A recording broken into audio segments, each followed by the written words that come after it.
అండి ముందుగా నాకు ఈ పదవి బాధ్యత ఇచ్చిన పెద్దలు నారా చంద్రబాబు నాయుడు గారికి ధన్యవాదాలు తెలియజేసుకుంటూ అదేవిధంగా మా నాయకుడు శ్రీ కొణిదెల పవన్ కళ్యాణ్ గారికి నా పాదాభివందనం తెలియజేసుకుంటూ ఖచ్చితంగా ఎందుకంటే ఎన్నో సంవత్సరాల నుంచి అనంతపురం జిల్లాలో జనసేన పార్టీ అయితే కానీ చాలా బలంగా ముందు పోతోంది.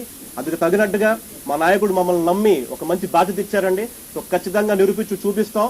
అదేవిధంగా ఇదొక బాధ్యత, ఎందుకంటే ఇదేదో ఒక పదవి అనేది కాకుండా ఖచ్చితంగా అనంతపురంని 57 మండలాల పరిధిలో ఉంటుందండి అహూడా అనేది. ఖచ్చితంగా అహూడాని ముందు స్థానంలో, రాష్ట్రంలోనే ముందు స్థానంలో పెట్టాలని చెప్పి మా కోరిక. ఎందుకంటే ఈ రోజే ఛార్జ్ తీసుకుంటున్నాము. గత వారం నుంచి ఎంక్వైరీ చేస్తుంటే ఎంఐజీ లేఅవుట్లు అయితేనే కానీ, అదేవిధంగా డెవలప్మెంట్ అయితేనే కానీ ఎక్కడే కానీ డెవలప్మెంట్ చేయలేదు.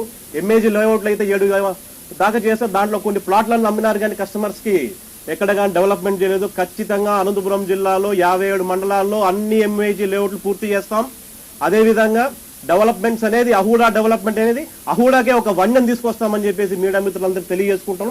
ప్రతి నెల అహూడా డెవలప్మెంట్స్ ఏదైతే ఉంటాయో మీడియా మిత్రులని అందరినీ పిలిపించి ఒక రివ్యూ పెట్టి కూడా మేము సమావేశాలు పెడతామని కూడా తెలియజేసుకుంటూ ఈరోజు ఛార్జ్ చేసుకుంటున్నాం. ఒక 10-15 డేస్ సబ్జెక్టులు కూడా బాగా డీప్కి వెళ్ళి అన్ఆథరైజ్ లేఅవుట్లు, ఎన్నో అన్ఆథరైజ్ లేఅవుట్లు ఉన్నాయి. సో ఖచ్చితంగా అందరినీ ముందు తీసుకొని వెళ్తామని చెప్పి అందరూ తెలియజేసుకుంటూ నాకు ఈ అవకాశం ఇచ్చిన పెద్దలు నారా చంద్రబాబు నాయుడు గారికి, మరీ ముఖ్యంగా మా నాయకుడు శ్రీ కొణిదెల పవన్ కళ్యాణ్ గారికి ప్రత్యేక ధన్యవాదాలు తెలియజేసుకుంటూ, అదేవిధంగా 14 నియోజకవర్గాల నుంచి వచ్చిన తెలుగుదేశం, జనసేన, బీజేపీ నాయకులకు, కార్యకర్తలకు పేరున ధన్యవాదాలు తెలియజేసుకుంటూ నేను సెలవు తీసుకుంటున్నాను.